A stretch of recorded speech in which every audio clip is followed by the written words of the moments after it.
ஏன் இவன் பைத்தியம் புடிச்ச நாய் மாதிரி ஓடிட்டு இருக்கான்? ஒருவேளை பர்ஃபார்மன்ஸ் பண்றானோ? ஓனர் கிட்ட நம்ம குண்டு இவன் ஃபிட்டா இருக்கன்ற மாதிரி ஓடியே சாவட்டும். ஓனர் ஊருக்கு போன தெரியாம கல்லஞ்சக்காரன் கூட்டிட்டு வந்தானே. பக்கத்துல ஒருத்தன் இருக்கானே, கொஞ்சம் மாச்சு கொடுப்போம்னு நினைக்கிறானா, தானே திங்கிறான்.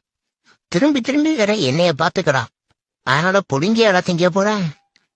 இப்படி எல்லாம் இருந்தா எப்படா மழை தண்ணி பெய்யும்? அடே இச்சி ஊருடா, அந்த முனையிலேயாச்சும் கொஞ்சோண்டு